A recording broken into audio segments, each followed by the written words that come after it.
Olá! Após a aprovação pelo Senado, a PEC da transição segue agora para análise da Câmara dos Deputados. O texto foi alterado aqui pelos senadores e foi aprovado com prazo e valor menores. Sobre esse assunto, a gente conversa agora com o senador Marcelo Castro, que foi o autor da PEC da transição e é o relator-geral do Orçamento de 2023. Senador, muito obrigada pela sua presença. Seja bem-vindo ao programa Argumento. Eu que agradeço, é um prazer muito grande Senador, estar aqui. O texto foi aprovado aqui no Senado com quórum, de certa forma, tranquilo, né? Mas houve muitas negociações. 175 passou para 145 bi, o prazo de 4 passou para 2 anos. Como que o senhor espera essa votação na Câmara dos Deputados? Acha que vai ser mais fácil ou mais difícil? Bem, aqui no Senado foi uma votação consagradora. Eu acho que nem mesmo aqueles que estavam à frente da articulação como eu imaginava que nós conseguíssemos tantos votos. Mas eu fiquei muito feliz porque demonstra o compromisso do Senado brasileiro com uma das causas mais nobres, mais importantes para o país, que é a causa do combate à fome. Eu, em todos os meus pronunciamentos, eu tenho demonstrado isso, tenho chamado a atenção desse pacto que a sociedade brasileira está fazendo contra a fome. Não se justifica que um país como o Brasil, de uma das maiores economias do mundo, um país que é o terceiro maior produtor de alimentos do mundo, nós tenhamos 33 milhões de brasileiros, irmãos e irmãs nossas, passando fome. Isso é uma coisa vergonhosa, isso é inadmissível, e isso nós já sabemos que é fruto de políticas públicas erradas, porque pela primeira vez na história do Brasil, desde que Cabral chegou aqui, em 2010, pela primeira vez na nossa história, a ONU declarou o Brasil livre da fome. Foi um momento de grande orgulho, para o país, a gente poder ter sido considerado pela ONU, pela Organização das Nações Unidas, como um país livre da fome. E agora, infelizmente, nós voltamos novamente ao mapa da fome. Não estou culpando A, não estou culpando B, é apenas uma constatação. E essa PEC que nós aprovamos ontem, por essa ampla maioria de 64 senadores dos 81, demonstra cabalmente o compromisso do Senado brasileiro com essa causa tão nobre e tão importante que é o combate à fome. Você acha que vai conseguir uma ampla maioria lá na Câmara? Nós esperamos que esse sentimento que tomou de conta do Senado, esse sentimento de responsabilidade, de compromisso com os mais carentes, os mais vulneráveis, os mais pobres do Brasil, deverá ser o mesmo sentimento da Câmara dos Deputados. Não vejo por que venha a ser diferente. Deputados que vão participar da oposição ao futuro governo já declararam que são contra o valor de 145 bi, eles acham que até 70 seria suficiente. Também falaram da nova âncora fiscal que viria por meio de uma lei complementar e não uma emenda à Constituição. O senhor teme alterações na Câmara dos Deputados, que isso significaria voltar para o Senado, atrasa o calendário do orçamento? Eu acho que não. Eu acho que a Câmara deverá se comportar da mesma maneira que o Senado se comportou, de votar em favor do Brasil. Porque, como eu tenho dito em todas as minhas entrevistas, essa PEC não tem a finalidade somente de atender ao Bolsa Família. Ela tem a finalidade também de recompor o orçamento do país, que está deficitário em todas as áreas. Eu estive com o ministro da Defesa, eu estive com o comandante do Exército, eu estive com o comandante da Aeronáutica, eu estive com o comandante superintendente da Polícia Federal, da Polícia Rodoviária Federal. Todas as áreas que você falar, elas estão deficitárias. O comandante da Aeronáutica está muito preocupado com 2 grandes programas que tem no Brasil já de muito tempo, que é o KC-390, que é um avião cargueiro muito grande, muito importante, um contrato da aeronáutica, da FAB, com a Embraer. O Gripen, que é que o Brasil adquiriu da Suécia, que importa tecnologia para o país, para a gente fazer os mesmos aviões aqui, todos esses programas não têm recurso, estão sendo alongados e protelados para frente, e isso termina encarecendo muito mais essas ações. Ora, se um governo que tem esse viés dessa área militar, e toda a área militar está mostrando quanto os recursos vêm decrescendo ano a ano, você imagine as outras áreas, como a saúde, por exemplo. O orçamento da saúde que está previsto para 2023 são 16,6 bilhões de reais a menos do que o orçamento deste ano. O programa habitacional Minha Casa Minha Vida, que hoje se chama Casa Verde e Amarela, não tem recursos.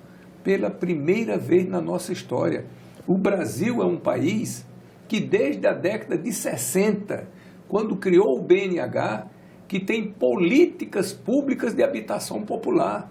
Nunca nós tivemos um ano no país que não tivesse recursos para fazer habitação popular. Este ano é a primeira vez. Então, a PEC visa, repetindo aqui, cobrir os R$200 para que as famílias, 21,6 milhões de famílias brasileiras, continuem recebendo os R$600, mais 18 bilhões de reais para poder dar R$150 por criança de até 6 anos de idade, que todo mundo concorda que é necessário, porque não é justo que uma pessoa singular, sozinha, receba R$600 e uma mãe que tenha 3 filhos venha receber os mesmos R$600. E tem estatísticas demonstrando que a fome graça mais nas famílias que têm crianças pequenas. E nós sabemos que a criança pequena é a que mais necessita de uma alimentação adequada. Então, tudo isso juntos, nós temos que ver que a PEC tem esses 2 objetivos, de atender a essa demanda do Bolsa Família e de recompor o orçamento do Brasil para que o país não pare, para que o país continue funcionando.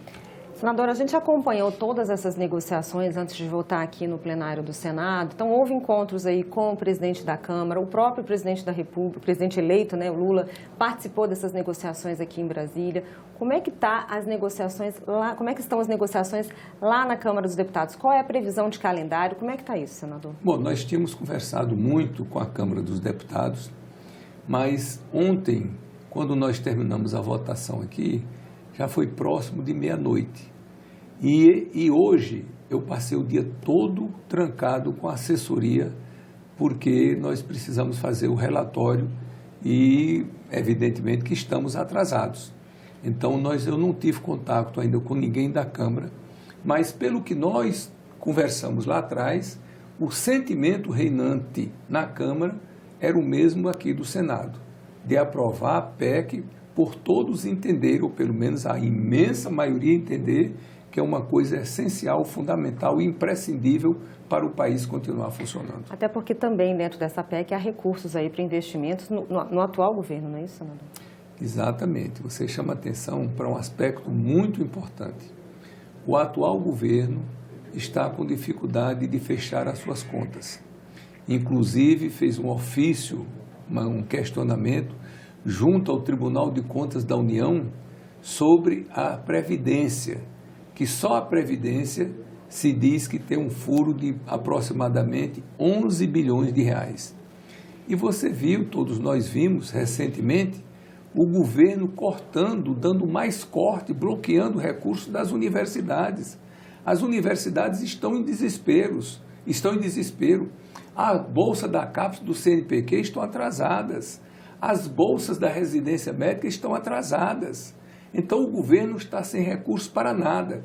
E essa PEC que nós aprovamos no Senado, se for aprovada da mesma maneira na Câmara dos Deputados, ela vai dar um reforço muito grande para o atual governo, abrindo um espaço de 23 bilhões de reais, onde eu acredito que a primeira função do governo atual é recompor os recursos das universidades, porque elas estão sem recursos nem para pagar a água, a luz e pagar os compromissos, né, dos fornecedores, né, que é um custeio permanente que precisa ser pago. Senador, agora como relator do orçamento, houve aí uma redução na previsão do que estava, né, posto aí na PEC.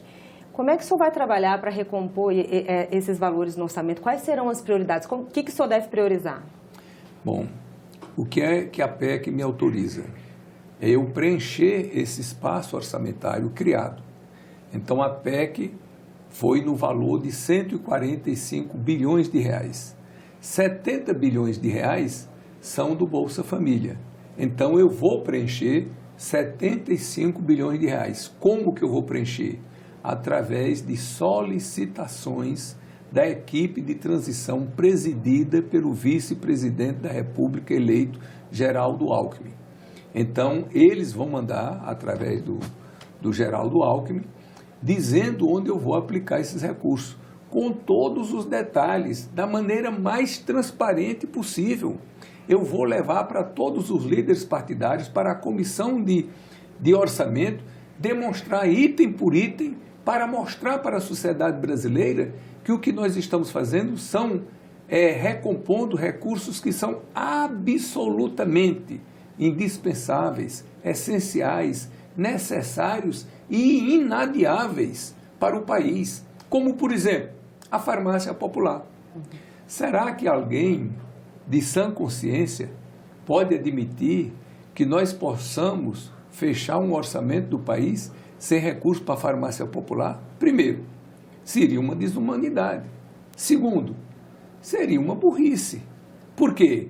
É muito mais barato você dar o remédio para a pessoa controlar a sua hipertensão, para a pessoa controlar a sua diabetes e não ter complicações, do que essa pessoa não tomar o remédio, ter complicações e ir se internar no hospital, que aí sai muito mais caro para o SUS. Então, seria um erro irreparável que nós não podemos cometer. E sem a PEC, não há possibilidade de se fechar esse orçamento. Eu tenho dito, debato com quem quiser, quem discordar de mim, traga a sua assessoria, eu levo a minha assessoria para dizer como é que nós vamos fechar o orçamento sem a PEC. Isso eu disse, tenho dito várias vezes, disse ontem no pronunciamento que fiz no Senado Federal. O Lula ganhou, nós estamos aprovando uma PEC. Se o Bolsonaro tivesse ganho, nós estaríamos aprovando a mesma PEC. Se o Ciro Gomes, ou a Simone Tebet, ou a Soraya Tronic tivesse ganho, nós estaríamos aprovando a mesma PEC, porque essa PEC não é de A, nem de B, nem de C. É a PEC que eu chamei ontem no meu pronunciamento de salvação nacional. É um pacto da sociedade brasileira contra a fome, que já vem tarde, mas antes tarde do que nunca. Só para finalizar rapidinho, o senhor não trabalha ainda com a possibilidade de mudança no texto e nem de atraso na votação do orçamento?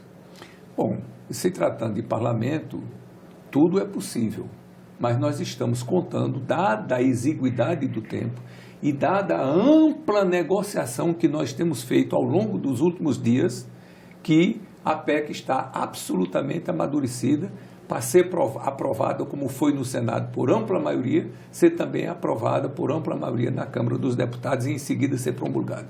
Senador, muito obrigada pela sua presença aqui mais uma vez. Eu que agradeço e me coloco sempre à disposição de vocês. E eu agradeço a você também que nos assistiu. Esse programa já está disponível no nosso site senado.leg.br/tv e também no nosso canal no YouTube. Obrigada pela sua audiência e até o próximo argumento.